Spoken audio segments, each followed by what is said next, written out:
Two friends enjoy a sightseeing flight across scenic Alaska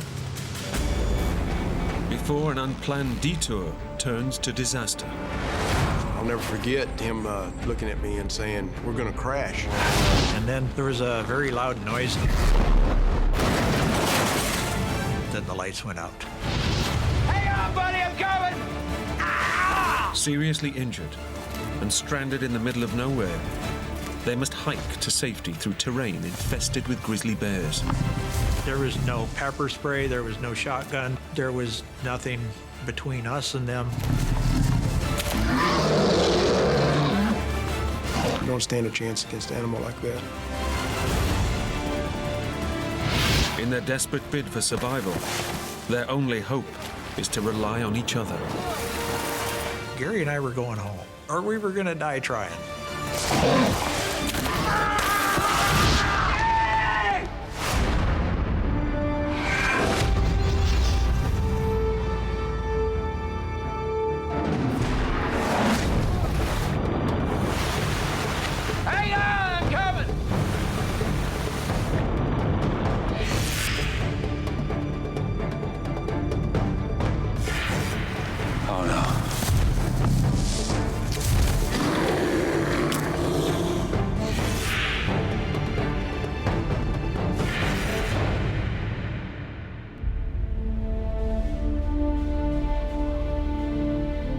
The Knik River Valley in southern Alaska, an area of untamed natural beauty, overlooked by the majestic Chugach mountain range.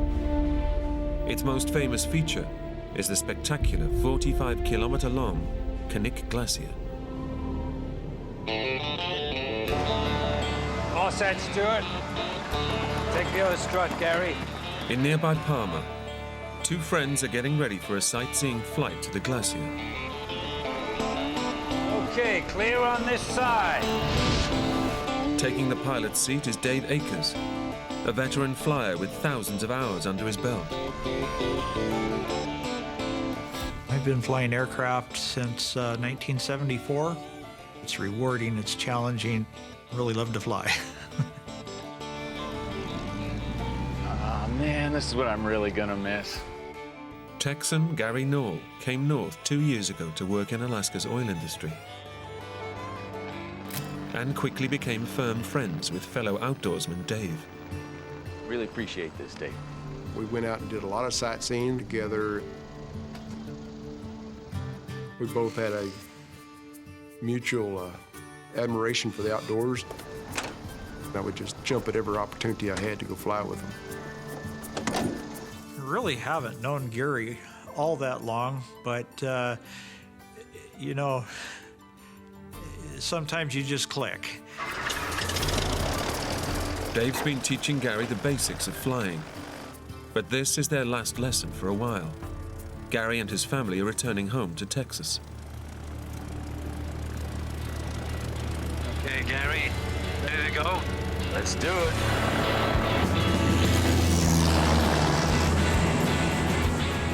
The 80-kilometer round trip should take no more than 2 hours. Dave and Gary plan to be back before dusk. We were in just real remote scenery. No power lines, no roads, no human intervention in the land at all. Alaska is just beautiful. It's called the last frontier, and it truly is the last frontier. There's just, you can get away from civilization very easily up there. The weather stays fine as they track the river southeastwards. And after an hour, they reach their destination, the stunning Knik Glacier.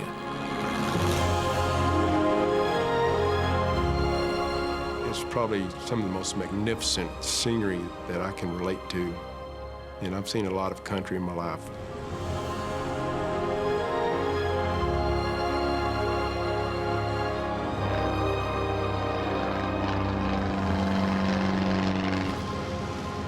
Time's up, Gary. Eager to land the plane while it's still daylight, Dave turns for home. And as we headed back towards the airport, Hey, Dave, look over there. I remember glancing over to my right shoulder and seeing this mouth of this valley just opening up to our right there. Let's go check it out. Dave has never noticed this valley before. Hey, come on, there might not be no next time. Okay. Intrigued, he descends to take a closer look. But what Dave doesn't know is that this is a notorious spot where over a dozen planes have crashed before. I had a lot of trust in the airplane and a lot of trust in my ability. Just wanted to kind of get a feel for the environment. 15 minutes later, Dave starts his climb out. The valley was back behind us. I remember Dave just giving it full throttle. We don't seem to be going up. I did a quick instrument scan and noticed that I was going down at 200 feet a minute. I thought, something's not right.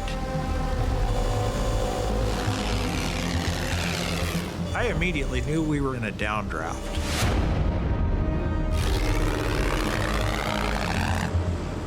The aircraft is caught in a column of rapidly descending cold air. Its 145 horsepower engine can't generate enough lift to overcome the powerful downward force. The plane is now plummeting towards the ground at over 10 meters per second.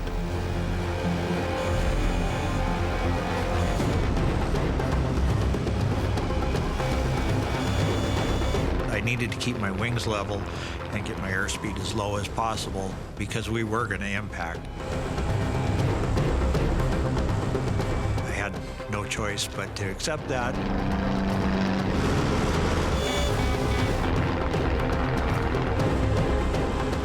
I'll never forget him looking at me and saying, "We're gonna crash."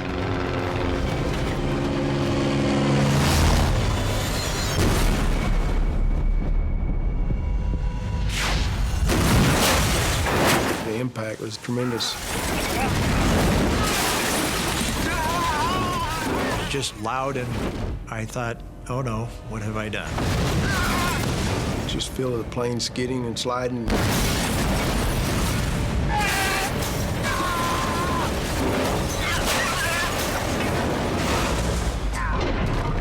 And then a big noise, and then the lights went out.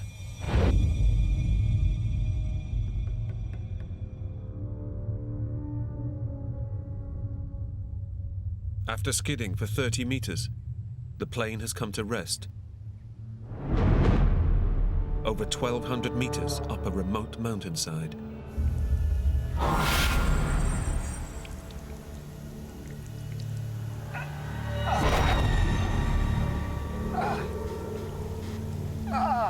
One of my first thoughts was, here I am covered in blood.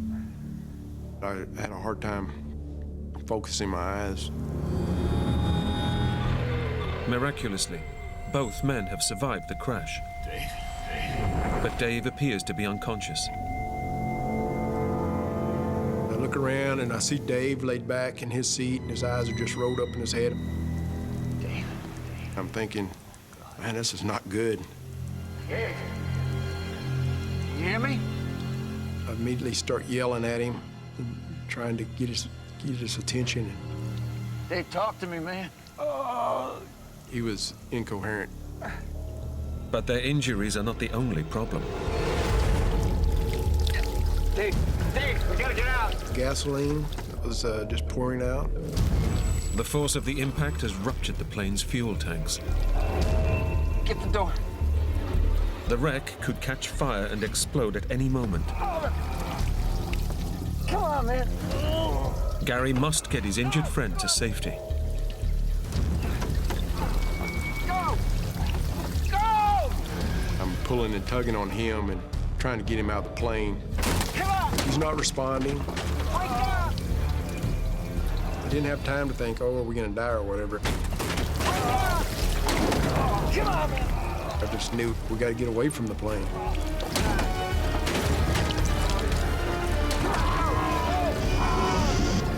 Come on!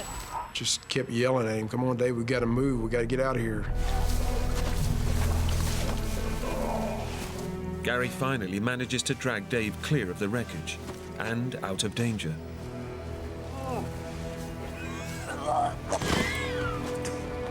And the next thing I knew, I'm staring at the tundra. I recall thinking that we're two very lucky people to be alive. Against all odds, Dave and Gary have survived the crash, but both have sustained multiple injuries. I remember having a lot of pain up in my right chest and shoulder area. And then I looked up at Gary, and he had a pretty good gash in his forehead.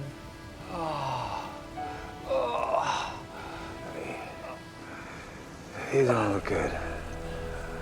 I'm okay. Gary doesn't know it, but he has a serious skull fracture. Dave has broken 2 ribs and fractured his collarbone. We needed to get some help quick, but nobody knew where we were at. I immediately started to feel guilty for what I had done. Their unplanned detour means they're well off the usual flight path, and they've left their mobile phones back at the airfield. Their last hope is the plane's high-frequency radio. But to reach it means braving the fuel-soaked fuselage. The gasoline was still just pouring out of the plane, and we just determined we had to take a chance. Gary grabs vital emergency gear, while Dave checks the radio. A single spark could ignite the fuel, turning the wreck into a lethal fireball.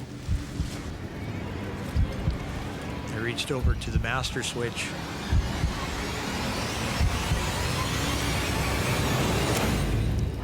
I turned on the radio to see if there was anything there.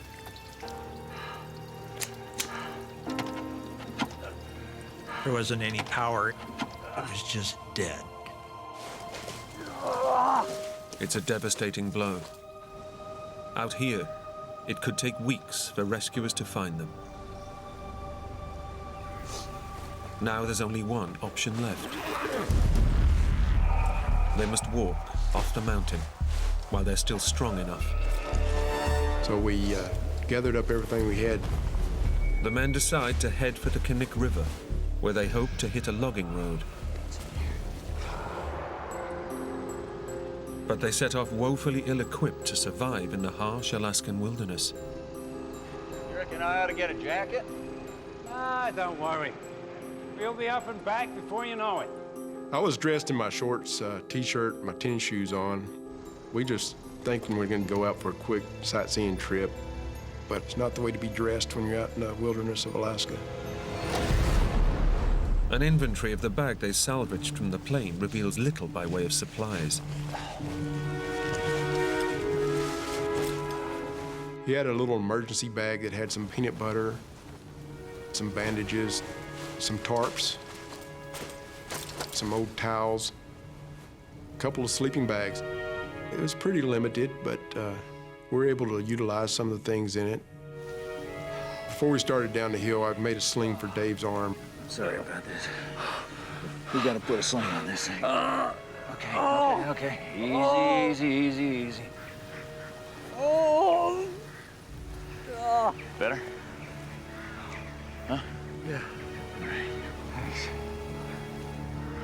Then I tore a towel in half and got the bleeding on my forehead stopped.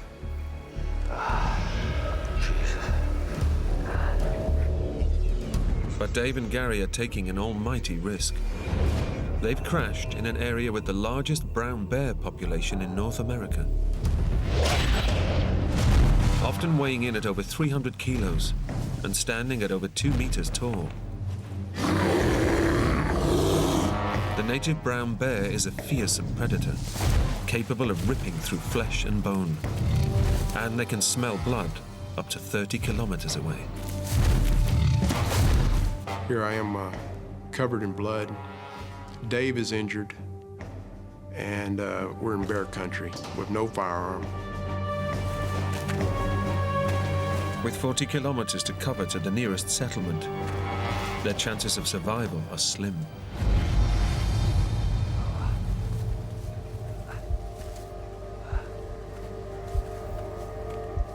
I would estimate we probably traveled 2.5 miles away from the plane. All right. The going was so tough, and Dave was hurting. Dave's smashed rib cage makes every movement searingly painful. The pain was pretty intense, so at that point, I needed to rely on Gary's direction. Here, above 1,000 meters, nighttime temperatures can drop below freezing. And as the sun begins to set, both men start to feel bitterly cold. We're looking for ways to stay warm. So we made some makeshift ponchos. Yeah. Dave was really struggling. We decided to stop for the night.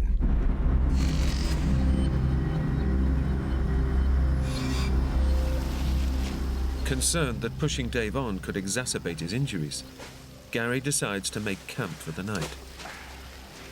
We laid one of the big tarps out and then pulled the second tarp up over us.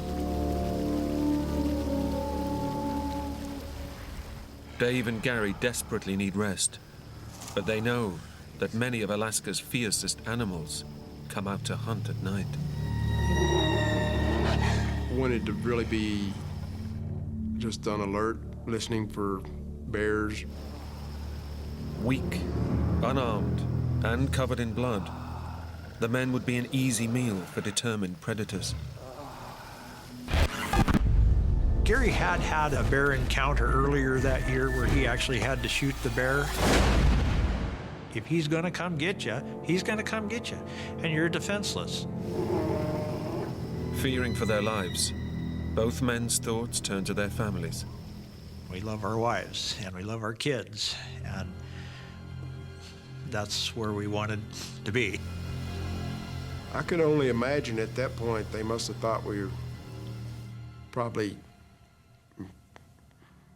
dead. We were so compelled to get off that mountain for that reason, just to let them know that we were all right. Gary and I were going home, or we were gonna die trying.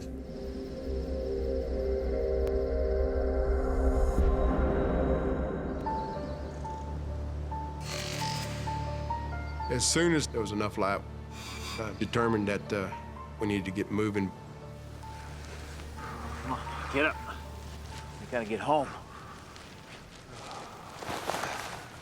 Pretty soon I hear this, hey Dave, we gotta go. We gotta get out of here. Oh, give it a break. You're hurting and you're tired. I laid there for what seemed to me like 3 seconds. Look, if I can keep moving in this, you can too. He was getting really just rigid from his injuries. I had to convince Dave several times that we needed to get up and go. Get up! Dave's injured body craves rest. But Gary knows that if they're to make it out alive, they must get moving. I was thinking that the best thing to do was to get up and start moving, get the blood circulating, get some warmth going, help perhaps boost the morale, just have a plan, put something into action. We had to backtrack out of the canyon that we flew up into. But, you know, everything looks different on the ground than it does from the air.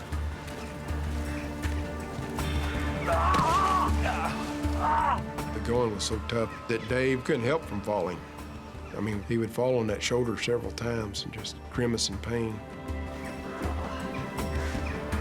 When you got a lot of pain like that on one side or the other, it's just really uncomfortable. It's kind of hard to keep the balance, but I needed to carry on.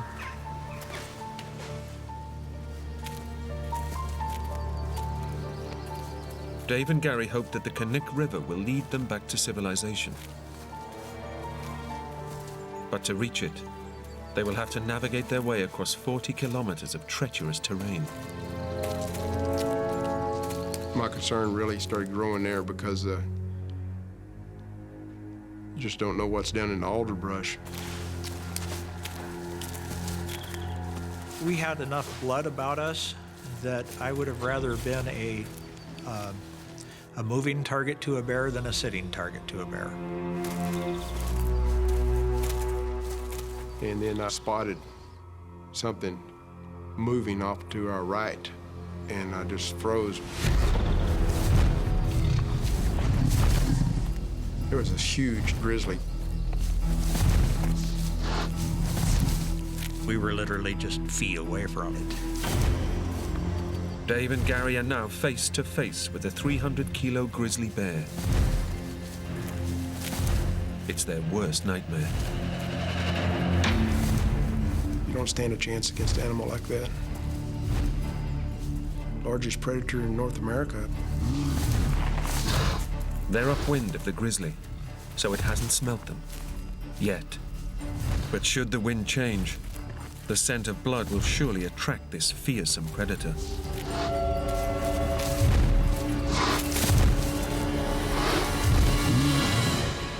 The two friends are in grave danger.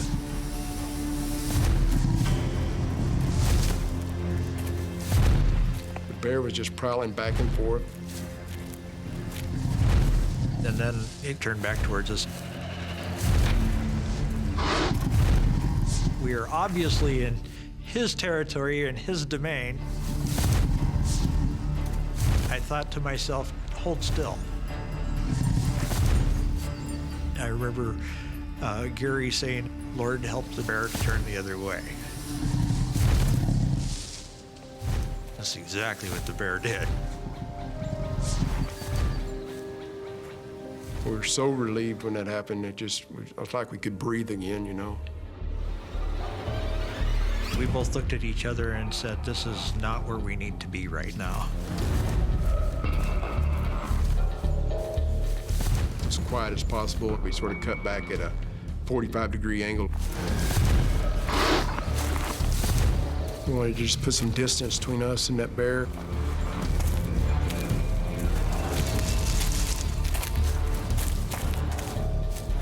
I remember looking back a few times, wondering if there was anything following us.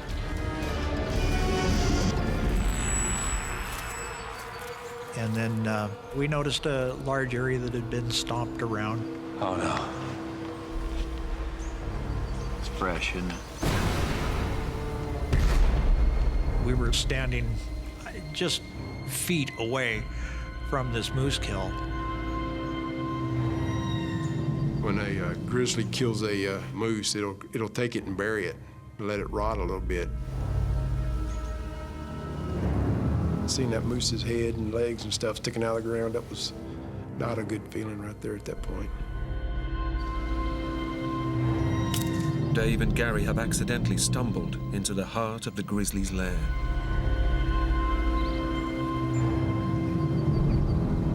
And I'm thinking, oh, great. You know, the bear's right down the stream from us. We're in its kitchen here, and he or she would have been probably pretty aggressive if he thought we were invading on his kill. Brown bears are notoriously territorial, and the men know this one could return at any moment. There was no pepper spray, there was no shotgun, there was nothing between us and them, and absolutely no protection whatsoever.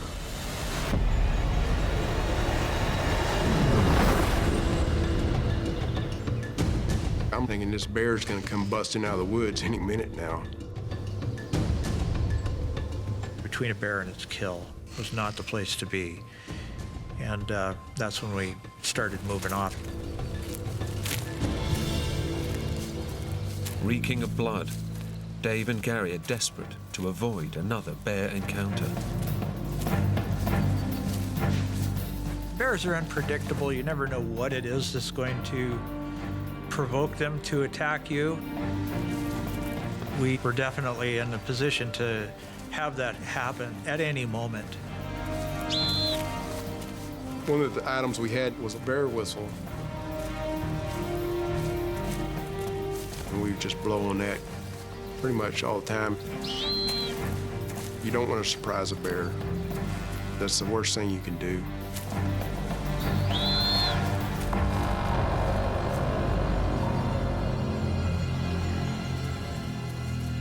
Your senses are really on high alert.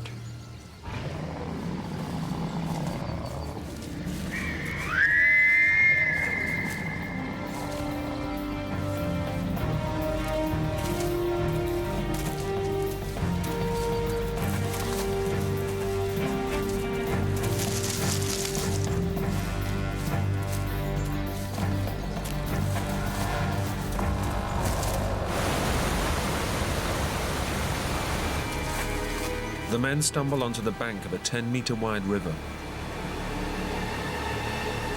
If they can reach the other side, they should be out of the bear's territory. Dave is the first to try and wade across. As he starts to enter the creek, I'm looking over my shoulder. I'm looking for that big old grizzly bear. The water was ice cold. Of course, the whole balancing act with the pack and the pain and everything was challenging. And then lost my footing and got pulled downstream. I turn around and look, and Dave's gone.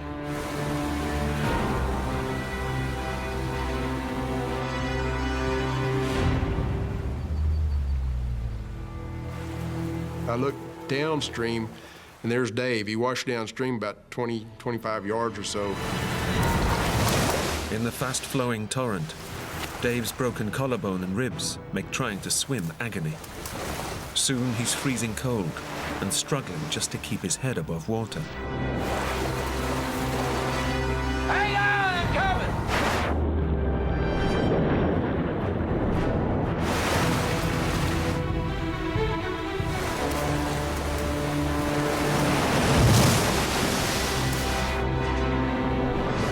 Dave manages to drag himself to shallow water. But on a day when the temperature is barely 4 degrees Celsius, his body temperature is plummeting. I'm thinking, great, this is not good, you know. Now he's gonna get hypothermia. Come on, let's get you dried off. No, Gary said, you know, you need to wring out all your clothes. we gotta get out of here. Dave decides that getting dry isn't their biggest concern. We're still within proximity of where we had just seen this bear, and I said, no, we'll just trek hard, and I'll just try to body heat it out. Dave is risking hypothermia. Now, more than ever, the two friends need rescuing. 30 kilometers away in Palmer, the men's wives have raised the alarm, and an air search has been underway all day. But the rescue teams are unaware that the two men are much higher up the mountains than anticipated, and beyond the limits of their search area. For now, Dave and Gary are on their own. Now, I remember Dave falling several times, You all right? but he wouldn't complain. You just get up and keep on going. And I could tell he was hurting.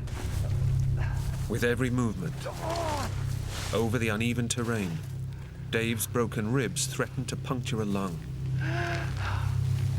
If that happens before they reach safety, he might not survive. You could just feel the piercing inside in the chest, and it was uncomfortable. Dave is the one in pain, but the men still don't realize that it's Gary who's in the most serious danger. The skull fracture he suffered in the crash puts him at risk of a brain hemorrhage.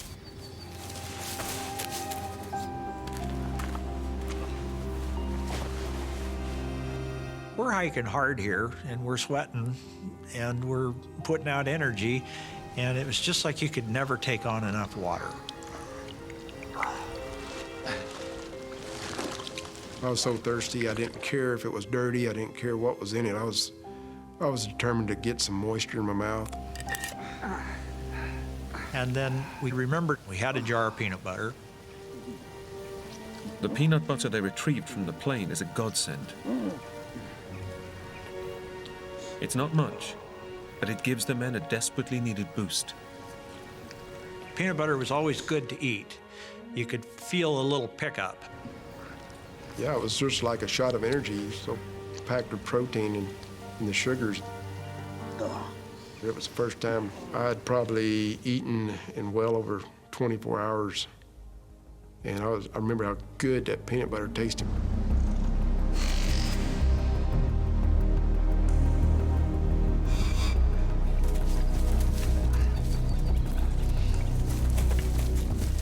The friends continue hiking south in the general direction of the Knik River. That was a lot further journey than what we'd imagined. Every time you come over a rise, you think we're gonna see it. But the rough terrain and their worsening injuries make progress painfully slow. We carried on for a couple hours. Our bodies were growing more and more exhausted at this point. And then I looked up. And we caught our first glimpse of the Knik River down below us. That was where we're trying to get to.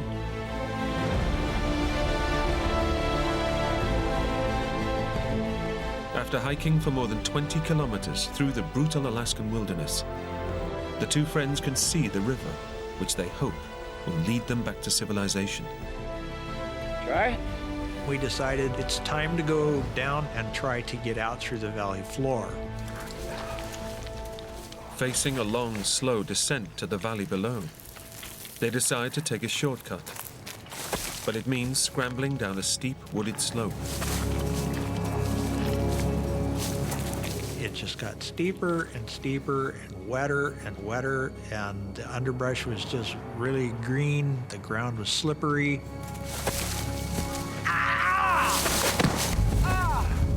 You had to be careful with every step because you could really break an ankle or twist a knee. You had to hang on to the brush. It was so steep that if you let go, you're just going to tumble out of control.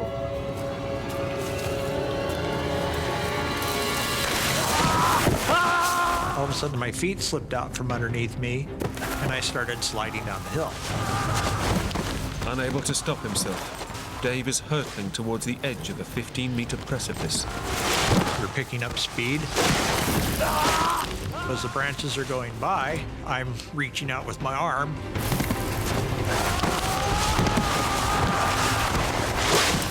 I look down, and there's nothing underneath me. I stopped solid. And then I went to put my feet underneath me, and there wasn't anything there.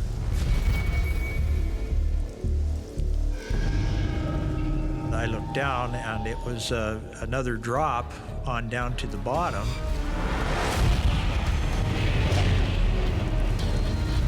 Hang on, buddy, I'm coming! Finally, I pulled myself up until I could get my feet underneath me.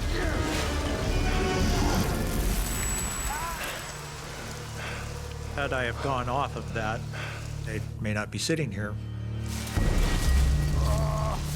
I realized that was probably the worst mistake of the whole journey. Dave and Gary's shortcut has badly backfired. Let's go. Exhausted from their exertions and the pain of their injuries, they now have to climb nearly 150 meters back up a 45-degree slope. That was a pretty demoralizing point. Right there was just trying to get back all the way up to where we started from.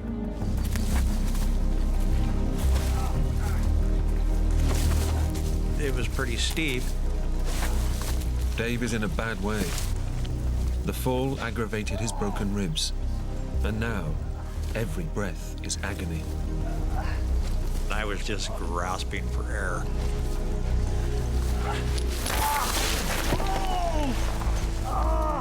There was a concern there about what it was that was going to happen next with your body, because you could feel things weren't working as they should be. The grueling climb saps what little strength Dave has left. And now Gary's in trouble too. I don't feel good. I'm thinking something weird is going on here. Come on, Gary, we gotta keep going. Man, this is really strange. But I knew we had to keep on going. What you doing? It's this way.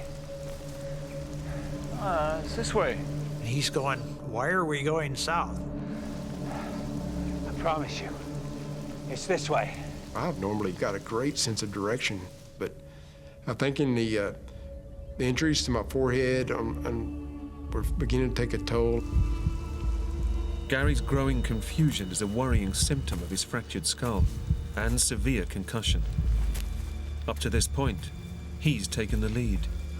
But now, he realizes that it's his turn to rely on Dave. At this point, I decided to follow Dave's lead. I mean, he was seemed to be thinking clearly. Gary needs urgent medical attention. The search efforts continue. But as the friends' unplanned detour took them way off the usual flight path, the search doesn't extend to where they're stranded.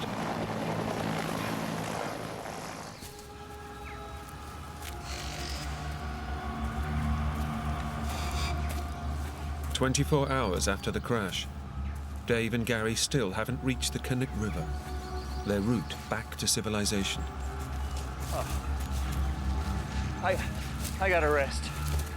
Then, Gary catches sight of something through the trees. And then I can remember seeing what I thought was a hunter. Thought, man, that's odd. It's not even hunting season. Dave! Look!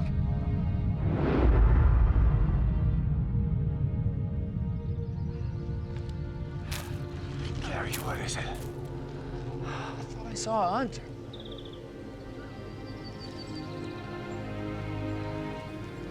Gary, there's nothing there.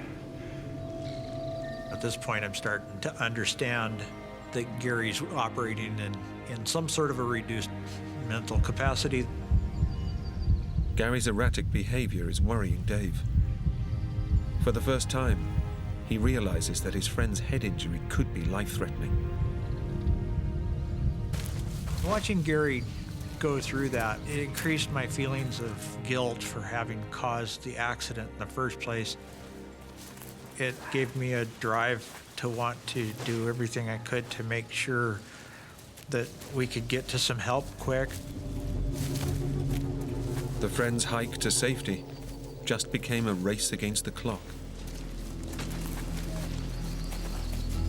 Dave pushes on, determined to get his friend the medical help he so desperately needs.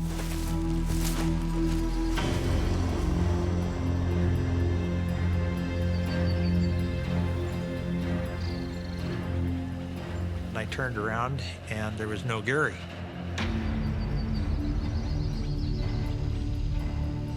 I thought, how can that be? He was just here.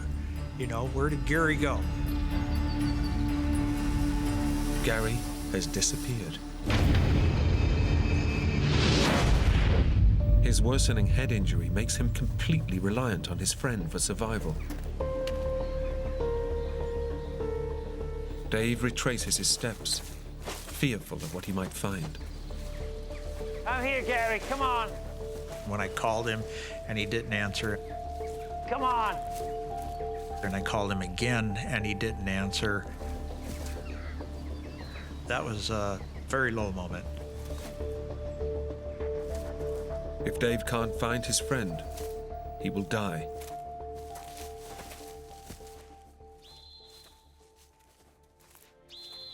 All of a sudden, his whistle went off.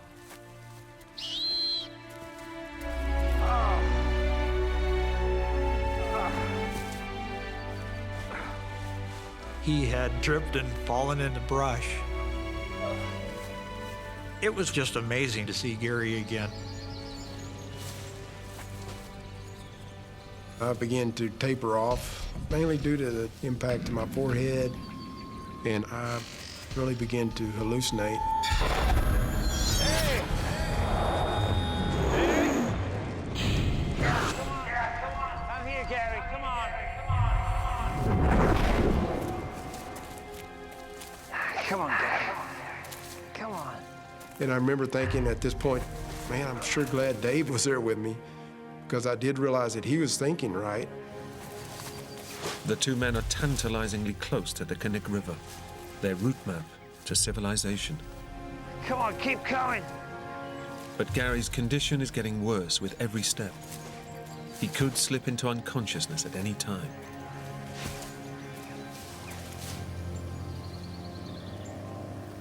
But then I heard the sound of an aircraft.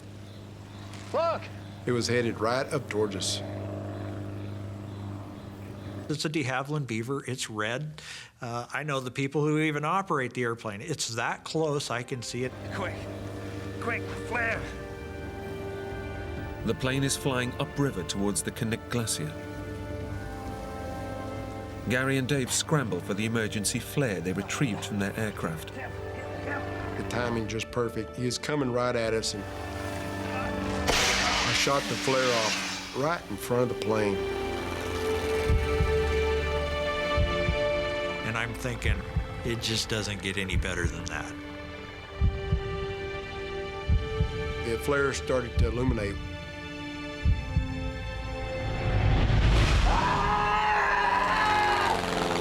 Hey! When it got to its crest, the plane banked away 180 degrees away from us. He never so much as saw it. It was disheartening to me to see the plane fly off. There has to be the golden moment for a rescue, and it wasn't our golden moment. It's a crushing blow. Gary's survival chances just took a major hit.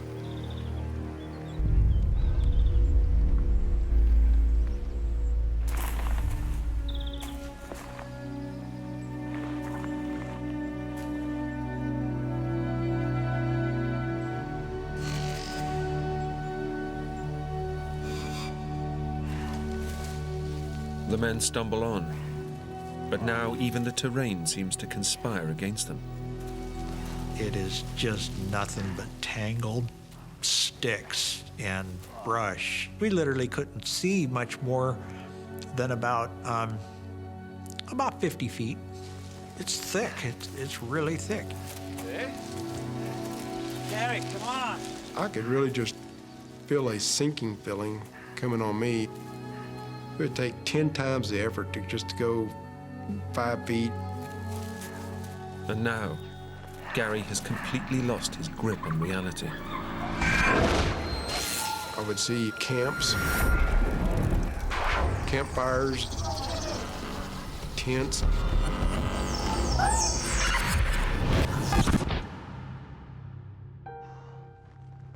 They would just vaporize. They would just vanish. There was nothing there.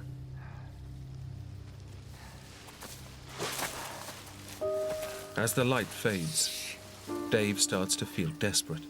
Come on, keep coming. He's convinced that Gary won't survive another night out here.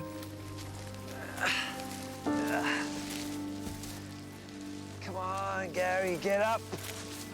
Keep coming, keep coming. Watching Gary not move as fast, being quieter, that was a real sinking feeling.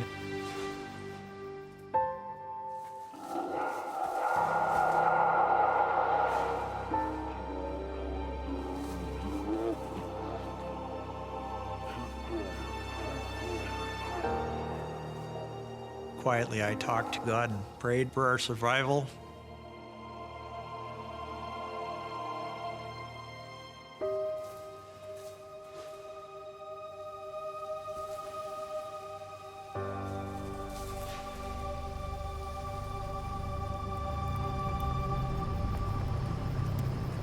And then I hear car engines. And I think, no, that's not car engines. Then I hear it again. And then I hear a big roar.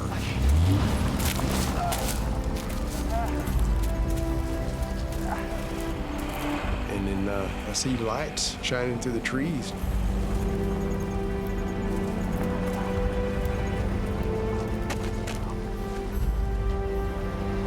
Look. Hey! Hey! By some miracle, Gary and Dave have stumbled onto a logging road and a car full of holidaymakers. They come running up to us there, and it was just the most awesome thing. I was very blessed to be alive. After 33 hours alone in the wilderness, Dave and Gary are finally rescued. We were going home.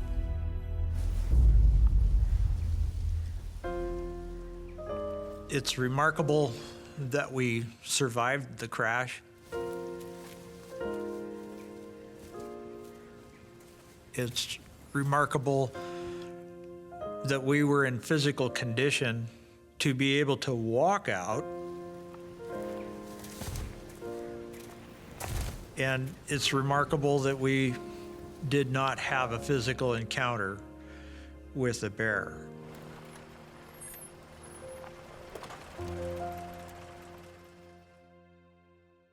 The men were rushed to hospital in Parma, where doctors treated Gary's head injury. He was lucky not to need surgery, but it took him nearly 6 months to get over the effects of his fractured skull. An air search took 2 weeks to locate Dave's crashed plane. Despite his terrifying ordeal, Dave was back at the controls within 2 months. I'll continue to fly. I'll continue to love aviation very much. I don't see my life without it. In fact, Dave is renovating another aircraft to replace the one he lost on the mountain. I'm fortunate to be able to go on as a pilot, and I'll encourage others, including Gary. I hope that he continues on to get his pilot's license. The experience has made Dave and Gary's bond of friendship even stronger. Me and Dave have grown really close. You don't go through an experience like that with somebody and survive and not come out of it a lot closer. Could I have done this alone? I don't think so. I think that if it wasn't for Gary being there, that I wouldn't be here.